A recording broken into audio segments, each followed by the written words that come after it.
క్రీస్తు పూర్వం 931 ఐక్యముగా ఉన్న ఇశ్రాయేలీల రాజ్యము రెండుగా విడిపోయింది. ఇశ్రాయేలీలు విడిపోయిన తరువాత వచ్చిన మొట్టమొదటి రాజు యరొబాము. ఇశ్రాయేలీలు రాజైన సొలొమోను గారి కాలం వరకు ఐక్యముగా ఉన్నారు. రెహబాము కాలంలో రెండుగా విడిపోయారు. ఉత్తర రాజ్యం ఇశ్రాయేలీల రాజ్యముగా, దక్షిణ రాజ్యం యూదా రాజ్యముగాను విడిపోయారు.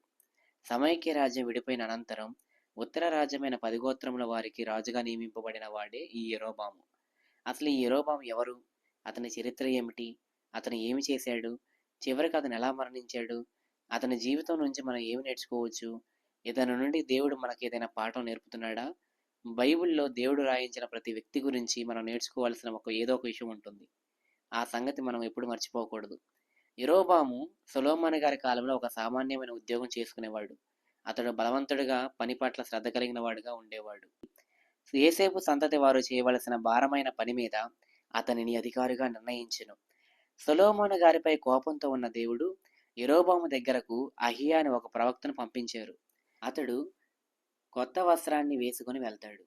యెరూషలేముకు వెలుపల యరొబాము ఎదురవుతాడు. ప్రవక్త ఆ వస్త్రాన్ని చింపి 12 ముక్కలుగా చేస్తాడు. అందులో 10 ముక్కలు యరొబాము చేతికిస్తాడు. ఈ 10 ముక్కలు ఏమనుకుంటున్నావు అని అహియా యరొబామును అడిగి ఈ విధంగా చెబుతాడు. దేవుడు భవిష్యత్తులో ఈ 10 గోత్రాల వారిని నీకు ఇవ్వబోతున్నారు. వీరిపై నిన్ను రాజుగా చేయబోతున్నాడు. కారణం ఏంటంటే సొలొమోను చేసినటువంటి పాపములు. వీటి వలన దేవుడు సొలొమోను యొద్ద నుండి రాజ్యమును తీసివేసి నీకు 10 గోత్రాలను ఇస్తున్నాడు అని చెబుతాడు. రాజులు మొదటి గ్రంథము 11వ అధ్యాయం 26వ వచనం నుంచి 39వ వచనం వరకు ఈ విధంగా ఉంటుంది. అలానే ఇంకొక మాట కూడా నీకు చెప్పమన్నాడు. నీవు కూడా రాజువైన తదనంతరం దావీదు లాంటి మనసు కలిగి, దావీదు ఎలా అయితే విధేయుడిగా బ్రతికాడో అదే విధంగా నీవు కూడా దేవుని ధర్మశాస్త్రాన్ని అనుసరిస్తూ బ్రతికితే దేవుడు నీ రాజ్యమును ఎప్పటికీ స్థిరపరుస్తాడు అని అహియా ప్రవక్త యరొబాముకి చెబుతాడు. ప్రవక్త చెప్పిన విషయం సొలొమోను గారికి తెలుస్తుంది.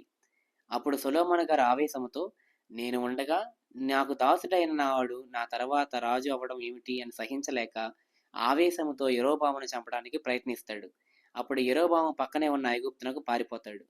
కొంతకాలం వరకు అక్కడ నివసించిన తరువాత సొలొమోను గారు మరణిస్తారు. అప్పుడు మరలా యరొబాము యెరూషలేముకు వస్తాడు. సొలొమోను గారు మరణించిన వెంటనే అతని కుమారుడైన రెహబాము అధికారంలోకి వస్తారు. ఆ రాజ్యంలోని ప్రజలందరూ రెహబాము దగ్గరకు వచ్చి ఈ విధంగా మాట్లాడతారు. నీ తండ్రి బరువైన కాడిని మా మీద ఉంచెను. నీ తండ్రి నియమించిన కఠినమైన దాస్యమును మా మీద అతడు ఉంచిన బరువైన కాడిని నీవు చులకన చేసిన ఎడల మేము నీకును సేవ చేయుదుము. అయ్యా, మీ తండ్రి గారు అధికారంలో ఉన్నప్పుడు కఠినమైన పనులతో మమ్మల్ని చాలా ఇబ్బంది పెట్టాడు. మా మీద భారాలు మోపాడు కాబట్టి ఆ పనులు తగ్గించి మాపై భారాలు తగ్గించగలరా అని అడిగినప్పుడు వెంటనే రెహబాము పెద్దలను సమావేశపరిచి ఏమి చేద్దామని ఆలోచించినప్పుడు పెద్దలందరూ కూడా ఈ విధంగా సలహా ఇస్తారు. అప్పుడు రాజైన రెహబాము తన తండ్రి అయిన సొలొమోను బ్రతికి ఉన్నప్పుడు అతని సమూహమందు సేవ చేసిన పెద్దలతో ఆలోచన చేసి ఈ జనులకు ఏమి ప్రత్యుత్తరం ఇచ్చేదనని వారిని అడగగా, వారు ఈ దినముననే నీవు ఈ జనులకు దాసుడవై వారికి సేవ చేసి మృదువైన మాటలతో వారికి ప్రత్యుత్తరం ఇచ్చిన ఎడల వారు నీకు సదాకాలము నీకు దాసులగుదురనిది. పెద్దలు ఒక చక్కటి ఆలోచన రెహబాముకు ఇస్తే దానిని పట్టించుకోకుండా తన స్నేహితులను అడుగుతాడు. అప్పుడు వారు ఈ విధంగా సలహా ఇస్తారు. రాజుల మొదటి గ్రంథము 11వ అధ్యాయము 9వ వచనం నుంచి 13వ వచనం వరకు. అయితే అతడు పెద్దలు తనతో చెప్పిన ఆలోచనను నిర్లక్ష్యపెట్టి తనతో కూడా పెరిగిన యవ్వనులను పిలిచి ఆలోచనను అడిగి వారికి ఇలాగు ప్రశ్న వేసెను. మా మీద నీ తండ్రి ఉంచిన కాడిని చులకన చేయుడని నాతో చెప్పుకొనిన ఈ జనులకు ప్రత్యుత్తరం ఇచ్చుటకు ఏ ఆలోచన మీరు చెప్పుదురు? అప్పుడు అతనితో కూడా ఎదిగిన ఆ యవనస్తులు ఈ ఆలోచన చెప్పిరి. నీ తండ్రి మా కాడిని బరువైనదిగా చేసెను గాని నీవు దానిని చులకన చేయవలనని నీతో చెప్పుకొనిన ఈ జనులకు ఇలాగు ప్రత్యుత్తరమిమ్ము. నా తండ్రి నడుము కంటే నా చిటికెన వేలు పెద్దదిగా ఉండును. నా తండ్రి నీ మీద బరువైన కాడిని పెట్టును సరే, నేను ఆ కాడిని ఇంకా బరువుగా చేయుదును.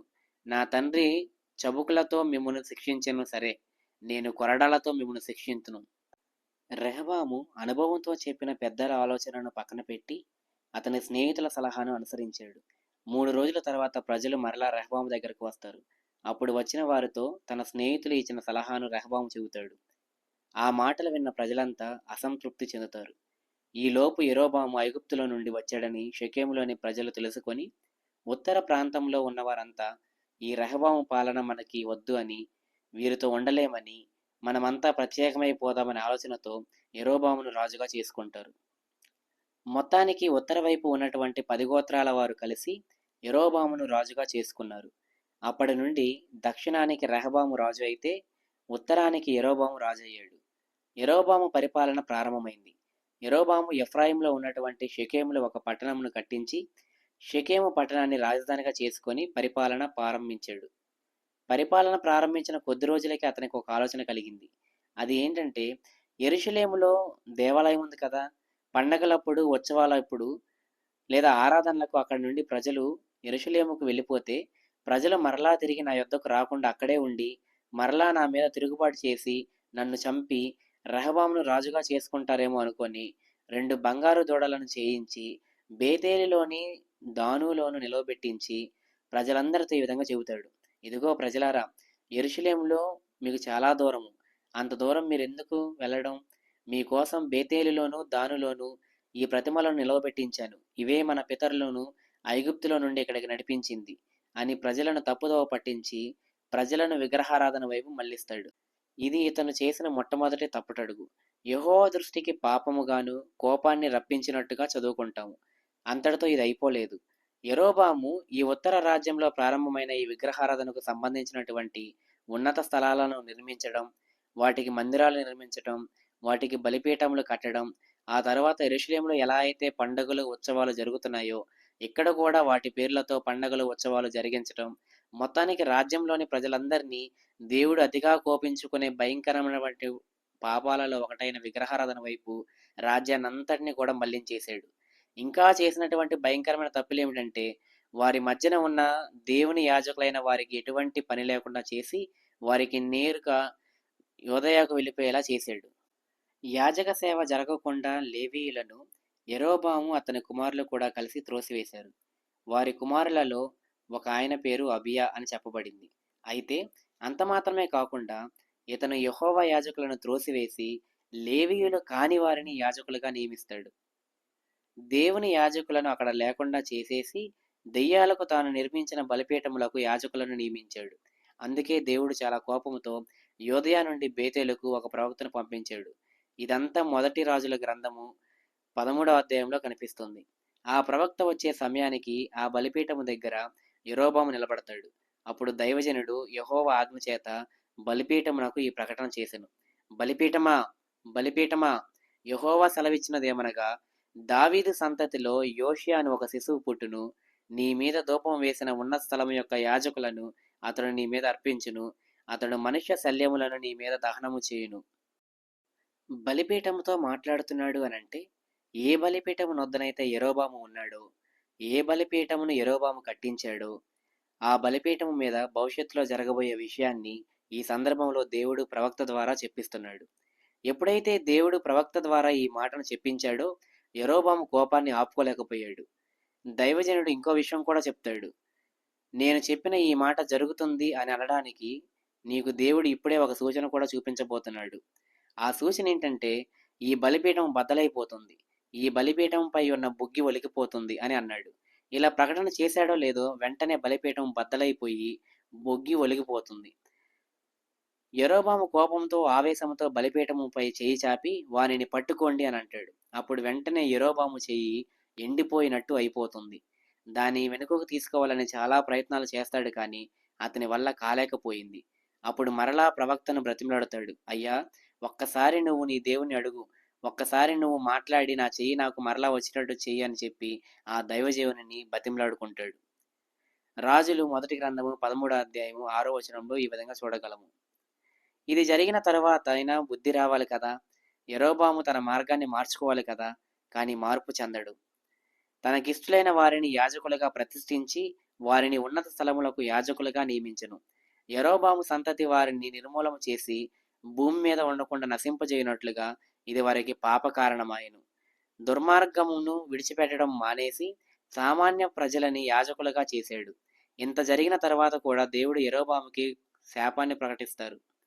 ఆ కాలమున యరొబాము కుమారుడైన అబియా కాయిలా పడగా ఆరోగ్యం పాడై మంచం పట్టాడు. అప్పుడు యరొబాము తన భార్యతో, నువ్వు నా భార్య అనే సంగతి తెలియకుండా యూదయలో ఒక ప్రవక్త ఉన్నాడు. ఆయన పేరు అహియా. ఆయన ఎవరో కాదు, నేను రాజునవుతానని చెప్పాడు. ఆయన చెప్పినట్టుగానే నేను రాజునయ్యాను కాబట్టి, నువ్వు మారువేషం యేసుకొని, మన కుమారుని నిమిత్తం ఒకసారి వెళ్లి ఆయనను కలిసి, ఆ ప్రవక్త ద్వారా మన కుమారుడిని బాగు చేసుకునే ప్రయత్నం చెయ్యి అని తన భార్యకు చెప్పగానే, అతని భార్య మారువేషంలో యోదయలో ఉన్న అహియా దగ్గరకు వెళ్ళడానికి బయలుదేరింది. ఇది చూసిన దేవుడు అహియాతో ముందుగానే చెప్పమన్నాడు. ఇదిగో అహియా, యరొబాము భార్య మారువేషంతో వస్తుంది. కనుక నేను నీకు ఏది చెప్పానో అది నువ్వు దాచుకోకుండా మొహమాటం లేకుండా ఆమెతో చెప్పు అని అన్నాడు. ఈమె ఎప్పుడైతే అతని ఇంటిలో ప్రవేశిస్తుందో, అహియా ఏమి చెబుతున్నాడో మీరు చూడగలిగితే, రాజులు మొదటి గ్రంథం 14వ అధ్యాయం 6వ వచనం. ఇంతలో అహియా ద్వారము లోపలికి వచ్చున ఆమె కాలు చప్పుడు విని ఆమెతో ఇట్లనెను, యరొబాము భార్య, లోపలికి రమ్ము. నీవు వేషం వేసుకొని వచ్చుట ఎలా? కఠినమైన మాటలు నీకు చెప్పవలనని నాకు అర్థమాయెను. నీవు వెళ్ళి యరొబాముతో చెప్పవలసినదేమనగా, ఇశ్రాయేలీయుల దేవుడైన యెహోవా ఈ ప్రకారం సెలవిచ్చుచున్నాడు. నేను నిన్ను జనులలో నుండి తీసి హెచ్చింపజేసి ఇశ్రాయేలు వారును నా జనుల మీద నిన్ను అధికారిగా నియమించి, రాజుల మొదటి గ్రంథం 14వ అధ్యాయం 11వ వచనం. పట్టణమందు యరొబాము సంబంధులలో మరణమగు వారిని కుక్కలు తినును, బయట భూమిలో మరణమగు వారిని ఆకాశ పక్షులు తినును. యెహోవా మాట ఇచ్చి ఉన్నాడు. యరొబాముకు సంబంధించిన వారందరినీ కుక్కలు తినివేస్తాయి. అహియా ప్రవక్త ఈ మాటలను యరొబాము భార్యతో చెప్పిన తర్వాత ఆమె తన ఇంటికి వెళ్ళి అడుగు పెట్టగానే యరొబాము బిడ్డ చనిపోతాడు. యరొబాము సొలొమోను క్రింద దాసుడిగా ఉన్నప్పుడు దేవుడు అతనిని తీసుకువచ్చి 10 గోత్రాల పైన రాజుగా నియమిస్తే ఆ దేవుడిని మరిచిపోయి విగ్రహాలను పూజించాడు. ఈ విషయం యరొబాముకి దేవుడు అహియా ప్రవక్త ద్వారా జ్ఞాపకం చేయిస్తున్నాడు. కారణం, యరొబాము తన పూర్వస్థితిని మరిచిపోయాడు. ఒకసారి మీ జీవితాలను జ్ఞాపకం చేసుకునండి. మన జీవితంలో మనం ఎప్పుడు కూడా ప్రారంభపు స్థితిని మర్చిపోకూడదు. మనం ప్రారంభంలో ఎక్కడ ఉన్నాము? మనకు పూర్వస్థితి ఏమిటి? ఏ స్థితిలో ఉన్నవాళ్ళము? దేవుడు మనల్ని ఏ స్థితిలోనికి తీసుకువచ్చాడు? ఎక్కడున్న వారిని దేవుడు ఈరోజు ఎక్కడికి తీసుకుని వచ్చి కూర్చోబెట్టాడు? ఇది మనం ఎప్పుడూ మర్చిపోకూడదు. అలా మర్చిపోయిన రోజున మనం దేవుని దృష్టిలో మోసం చేసిన వారము, నేరస్తులమైపోతాము.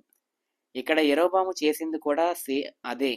సామాన్యుడిగా ఉన్న అతనిని అధికారిగా నియమించి, దావీదు సంతతి వారి యొద్ద నుండి రాజ్యమును తీసి అతనికిచ్చి, తన మాటలను గైకొని మనంపూర్వకంగా అనుసరించాలని దేవుడు కోరుకుంటే, యరొబాము మాత్రం అతని ముందు ఉన్న వారి కంటే అధికముగా కీడు చేసి, దేవుడిని బొత్తిగా విసర్జించి, ఇతర దేవతలను విగ్రహాలను పెట్టుకొని దేవునికి కోపం పుట్టించాడు.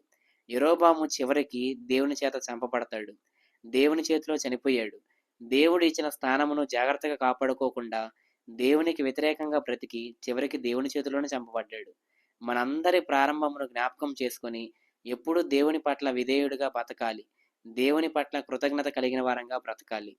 కానీ చాలామంది పూర్వపు స్థితిని మర్చిపోయి ఇష్టానుసారంగా బ్రతుకుతారు. ఎందుకంటే అధికారం వచ్చేసిందని, ఉద్యోగం వచ్చేసిందని, లేదా ప్రమోషన్ వచ్చిందనో చెప్పి ప్రారంభాన్ని మర్చిపోయి గర్వంతో జీవిస్తారు. ఇలా విర్రవీగితే దేవుడు మన పట్ల తీసుకునే నిర్ణయం యరొబాము పట్ల తీసుకున్న నిర్ణయంలాగే ఉంటది. ఇది యరొబాము జీవితమును గూర్చిన పూర్తి వివరణ.